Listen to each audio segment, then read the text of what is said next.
ఈశ్వరాభిముఖ్యాన్ని పొందుదామని చెప్పి చెయ్యి చెయ్యి పట్టుకుని వెళ్ళిపోతున్నారు. ఆవిడంది, లోకంలో ధర్మం అన్న మాట ఒకటి ఉంది కదా, భర్త గారు ముందు నడవాలి, భార్య వెనక నడవాలి, అందుకని ఒక్క 2 అడుగులు ముందు మీరు నడవండి.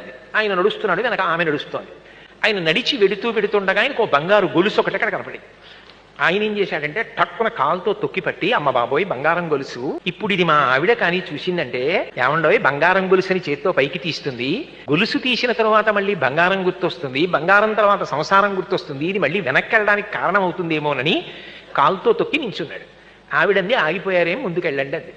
ఆయన అన్నాడు, లేదులే వస్తున్నాను, ఒక్క అడుగు నడు అన్నాడు. ఎందుకంటే ఆవిడ ముందుకు వెళ్ళిపోతే కాలు తీసేసి వెళ్ళిపోదాం, ఇక చూడదని.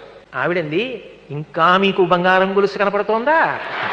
కలిసి నడిచినా, ఆయన ముందు నడిచినా, ఆమె 2 అడుగులు వెనక నడిచినా ఎవరు పండుతున్నారు? ఆ పండడం చేత కానప్పుడు ఇంకా ఆవిడ మీద అనుమానం. నిజానికి పండుతున్నావిడ ఆవిడే, పండుతున్న ఆయన కాదు. ప్రస్థానం ఇద్దరు సమానంగా చెయ్యగలగాలి, లోపల సమానంగా పండాలి. అందుకు పరిణయం.